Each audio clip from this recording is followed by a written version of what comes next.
보수의 시선. 구독과 좋아요는 저에게 큰 힘이 됩니다. 지금 대장동 일당에 대한 항소 포기로 온 나라가 시끄럽습니다. 자, 첫 번째 이유는 왜 이 범죄 집단에게 유리하게 이 범죄 집단의 편을 들어주느냐, 검찰이. 그것이 첫 번째 이유입니다. 두 번째는 이 항소 포기 지시에 법무부 장관을 관여했느냐, 법무부 장관을 지시했느냐. 이 문제 때문에 온 국민이 지금 분노를 하고 궁금해 또 하고 있습니다. 이 부분에 대해서 법무부 장관님께 질의를 하도록 하겠습니다. 예. 자, 법무부 장관님께서 지금 이 항소 포기와 관련해서 보고를 받고 얘기를 한 게 3번이라고 얘기를 했습니다. 첫 번째는 판결 직후에 보고를 받고 항소 여부는 신중하게 판단해라라고 얘기를 했다는 거고. 처음에는 뭐 그런 얘기는 하진 않았습니다. 그냥 뭐 여러 사건 보고의 일환으로 그냥 결과만 보고를 받았습니다. 처음에는 그럼 2번이네요. 11월 6일 날 예결위 하는 과정에서 검찰에서 그 보고를 받고 항소할 필요성이 있다라는 얘기를 듣고 중형이 선고됐는데 신중히 판단해라 이렇게 얘기를 했다는 거고, 그다음에 11월 17일에도 예결위 중에 검찰에서 항소할 것 같아라는 보고를 받고 신중히 알아서 판단해라 뭐 이렇게 얘기했다는 겁니다. 맞습니까? 대충 뭐 그런 취지로 얘기를 했습니다. 네. 저는 이 부분에 대해서 뭐 다른 얘기 안 하겠습니다. 단도직입적으로 묻겠습니다. 항소하겠다고 하는 사람한테 신중히 판단해라 그러면은 항소하라는 얘기입니까? 하지 말라는 얘기입니까?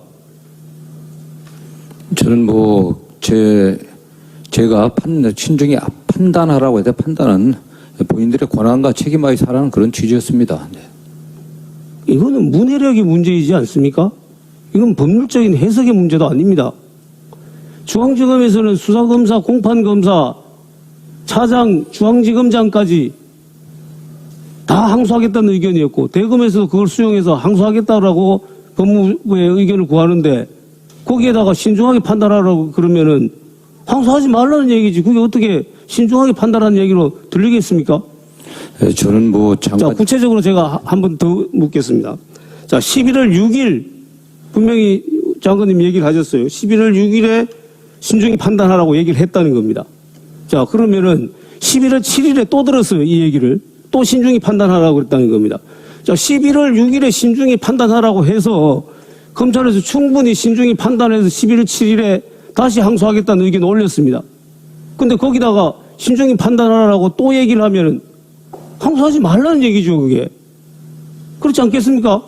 물론 뭐 받아들이는 쪽에서는 그렇게 받아들일 수 있겠지만은 받아들이는 쪽에서는 충분히 그렇게 받아들였다고 생각을 하고, 저는 지시를 하신 장관님의 의중에도 그게 있었다고 생각합니다. 왜냐하면은 11월 6일 날에 신중히 판단하라고 얘기를 했는데 11월 7일에 다시 또 항소하겠다는 의견이 올라와서 정말로 신중히 판단하라고 알아서 하라는 그런 의미로 지시를 했다라면은 알았다라고 끝내야죠.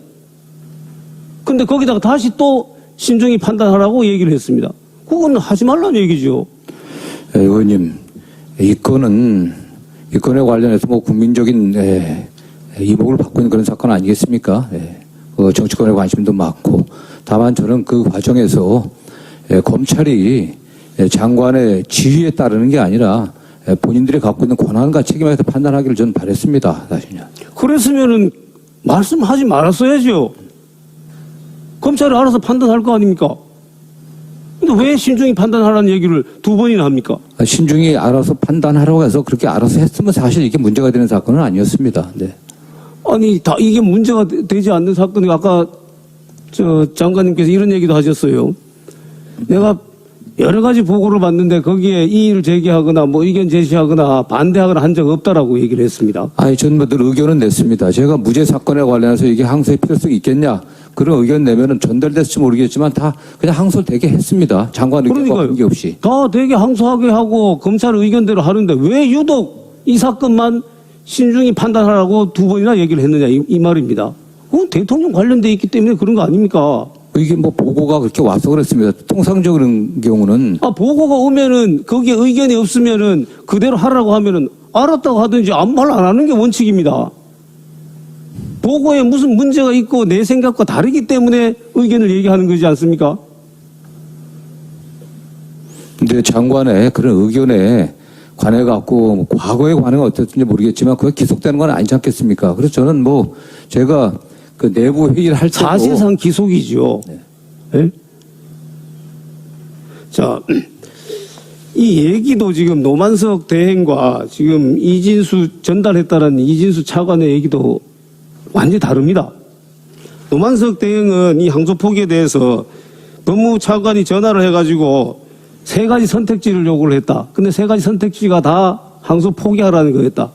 그래서 어쩔 수 없었다. 이런 식으로 얘기를 했어요. 이진수 차관은 정성호 장관의 의견을 전달했을 뿐이다. 그리고 3가지 선택지에 대해서는 아예 얘기한 적이 없다. 이렇게 얘기를 합니다. 장관 이거 확인해 봤습니까? 차관한테? 예, 뭐 두 사람 사이 어떤 내용이 오간지는 제가 정확히 모릅니다. 다만 뭐 법무차관은 제 뭐 그런 의견을 전달하면서 이것은 구체적 사건의 주인은 아니다. 그러니까 알아서 판단하라 뭐 그런 취지로 얘기했다고만 보고를 받았습니다. 네. 저는 장관님이 아무리 신중히 판단하라라는 그 문헌에 따라서 나는 중립적인 말을 했을 뿐이라고 하지만은 이거는 제가 아까 얘기한 대로 항소하겠다는 사람한테 신중하게 판단해라 그러는 건 항소하지 말라는 얘기와 진배 없는 거예요. 저는 이게 사실상의 수사지휘라고 생각을 합니다. 수사지휘 어떻게 해야 됩니까? 검찰총장을 통해서만 법무부 장관이 직접 해야 되는 거죠. 그런데 이거는 차관을 통해서 전달을 했고 차관을 통해서 수사지휘를 한 겁니다. 이건 불법적인 수사지휘입니다. 뭐 의원님 아시겠지만은 검찰청법에 의하면 뭐 당연히 구체적 사건에 대한 주의는 검찰총장에서 주의하기로 되어 있고요. 법령상의 규정은 없지만 되게 관행적으로 책임의 소재를 명백하게 하기 위해서 서면으로 해왔습니다. 네. 그렇죠. 그러니까 이거는 수사지휘의 실질은 수사지휘인데 내용은 수사지휘인데 형식상으로는 수사지휘 아닌 것처럼 위장을 한 거예요. 저는 뭐 그렇게 생각하지는 않습니다. 저는 그렇게 생각합니다. 네, 저는 뭐 일상적인 사건에 대한 의견 전달입니다. 수사지휘권 발동 문제에 대해서도 또 얘기가 다릅니다. 노만석 대행은 뭐라고 얘기를 하냐면은 법무부 차관이 수사지휘 발동을 요청할 수도 있다. 장관한테 요청할 수도 있다. 이런 취지로 얘기를 했다라고 얘기를 하고 이진수 차관은 여기에 대해서 뭐라 그러냐면은 이거는 사전 협의 조율 과정이지 이 수사지휘권 행사가 아니다. 이렇게 얘기를 했다라는 겁니다. 자, 이 사전 협의 조율은 할 수 있습니까? 자, 구체적 사건에서 사전 협의 조율할 수 있습니까? 현행 법률상으로? 뭐 법령상의 문제가 아니라 관행적으로. 왜 법령상의 네. 문제가 아닙니까? 이게? 아니 그 검찰 사무를 갖다 지휘 감독할 책임이 법무부 장관 아니겠습니까? 그 조항이 어떻게 되어 있습니까? 법무부 장관은 검찰 사무에 대해서 일반적인 지휘 감독권만 있는 겁니다. 구체적인 사건에 대해서는 지휘 감독권이 없어요. 예. 구체적인 사건에 대해서는 검찰총장을 통해서만 지휘하도록 되어 있습니다. 그 조항 그렇게 되어 있죠. 네, 그렇습니다. 이거 구체적 사건입니까? 아닙니까? 이 구체적 사건인데요. 구체적 사건이잖아요. 그러면은 총장을 통해서만 장관님 말씀하신 대로 서면으로 지휘를 했어야지 차관을 통해서 이렇게 구두로 지시를 합니까? 이건 구체적 사건의 지휘가 아니라 몇 번 말씀드렸습니다. 저는 일상적으로 그거는 협의 과정이라는 얘기는 모든 사안에 관련해서 말이지. 장관도 의견을 낼 수 있는 거 아니겠습니까? 그러나 그 의견에 장관 의견 낼 수 없습니다. 장관 의견 내면 안 됩니다. 네, 네. 장관님, 네네. 검찰청법 8조 왜 만들어 놨습니까? 법무부 장관이 그런 지시를 하지 말라라고 만들어 놓은 겁니다. 그런데 장관이 그런 협의하고 지시할 수 있다고요? 그런 지휘 외에는 검찰이 법무부 장관의 그런 지시라든지 어떤 의견 전달에 기속되질 않는 거 아닙니까? 사실은요. 본인 그럼 하지 말라는 법이 네. 그렇게 정해놓은 이유는 기속되지 않는다라는 의미라면은 하지 말았어야죠. 하지 말라는 의미로 그 법조항을 만들어 놓은 겁니다. 아니 보고 근데 사건에 관련해 장관님 전혀 지금 다르게 해석하고 있어요. 왜 있겠습니까? 그게? 예? 보고 사건에 관련해 갖고 사건 보고에 관련해서 어떠한 의견도 내지 않는다고 하면은 그 의견은 법무부 내에서는 의견 교환할 수 있습니다. 근데 그 의견이 검찰로 전달되면 안 되는 겁니다. 그건 모르십니까? 아니 검찰의 의견을 그게 전달하지 않으려고 하면은 아예 대검에서 법무부의 사건 보고를 하지 말아야 되는 거 아니겠습니까? 가능하면 하지 말아야죠. 하는 거는 그거는 통보의 의미이지. 하고 있습니다. 네네. 그건 통보의 의미이지 지시를 받기 위한 보고가 아닙니다. 착각하시면 안 됩니다. 아니, 그렇기 자. 때문에 통보라고 한다고 하면은 본인들이 권한과 책임을 하면 되는 겁니다. 네. 하려고 하는데, 항소하겠다고 하는데, 왜 거기 신중하게 판단하라고 사실상 지휘를 합니까? 그러니까 문제가 생긴 거 아니겠습니까?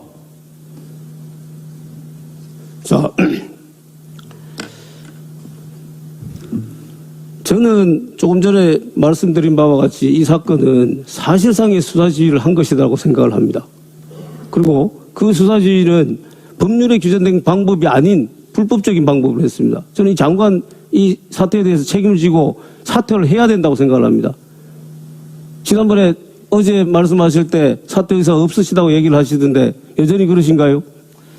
개별 사건의 항소 여부에 관련해갖고, 그 문제 때문에 더군다나 이게 정치적인 어떤 그런 사건이라고 좀 규정된 사건 있다, 없다 아니겠습니까? 그래갖고서 제가 사퇴한다는 것은 오히려 그게 무책임하다고 생각합니다. 지금 사퇴할 생각이 없으시다는 많은 얘기네요. 상황에서 제가 사퇴하는 알겠습니다. 그렇게 알겠습니다. 자, 그러면은 저는 이 사건은 특검을 해야 되는 사건이라고 생각을 합니다. 왜냐? 관련자가 지금 법무부 장관입니다. 차관입니다. 검찰총장 대행이었습니다. 특검은 어느 때 합니까? 기존의 수사기관으로 공정성과 객관성을 담보할 수 없을 때 특검을 하는 겁니다. 그게 기본 원칙입니다. 저는 이 사건이야말로 특검을 해서 이 사안을 각자가 말이 다 다르잖아요. 이거를 명명백백하게 규명하기 위해서는 특검을 해야 된다고 생각합니다. 장관님 생각은 어떠십니까? 특검 여부에 관련해갖고 장관이 그 개인적 의견을 내는 건 적절치 않아 보입니다. 어쨌든 특검 여부는 국회 결정사항 아니겠습니까? 네. 자, 이 사안은 국민적 관심이 굉장히 높습니다. 그래서 저는 국정조사도 해야 된다고 생각을 하거든요. 이 부분에 대한 장관 생각 어떠십니까? 같은 취지입니다. 네. 어쨌든. 저는 오히려 장관님은 정말로 장관님 말씀대로 명명백백하게 나는 잘못이 없다라고 생각한다라면 이거 특검하든지 국정조사 하든지 해서 사실 밝혀달라 이렇게 얘기해야 되는 거 아닙니까? 저는 어떤 결단이 국회에서 있든지 다 수용할 자세는 돼 있습니다. 네. 자, 지금 이 문제가 이렇게 큰 문제가 되는 거는 이 환수 문제 때문에 그렇습니다. 자, 장관님께서는 이 민사소송으로도 환수할 수 있다. 그래서 이게 큰 문제가 아니라는 식으로 얘기를 해요. 저는 이게 굉장히 잘못된 인식을 하고 계신 것 같아요. 7천억, 8천억이라고 하잖아요. 물론 그게 정확한 금액은 아니지만은. 그런데 지금 현재 검찰이 추징 보전하고 있는 금액은 2천 몇백억밖에 안 돼요. 그럼 나머지 5천억은 이 사람들이 다 썼든지 어디 숨겨놓든지 했을 거 아닙니까? 이걸 찾아내야 되는 겁니다. 자, 전두환 노태우 재판에서 수십 년 동안 이걸 추적해서 계속해서 찾아내고 있어요. 이 추징 판결을 받아야지 그게 가능한 겁니다. 그렇게 이렇게 강력한 추징할 수 있는 수단을 내팽개쳐놓고 지금 장관이 민사소송할 수 있는 기회가 남아있으니까 괜찮다라는 식으로 얘기해야 되겠습니까? 일단 저는 계속 말씀드린 것처럼 저희들이 항소심에서 일단 1심보다도 중형들이 선고되고 핵심 피고인들은 중형이 더 선고됐습니다. 중형 선고된 사람도 있고 그렇지 않은 사람도 있지 않습니까? 과정에서 업무상 배임의 그 피해액들이 더 명확하게 입증될 수 있도록 최선을 다해서 전부 범죄 수익이 좀 환수될 수 있도록. 이 사건 항소 포기가 잘못됐다는 가장 큰 이유는 첫 번째, 무죄 판결이 있었는데도 항소하지 않았다는 겁니다.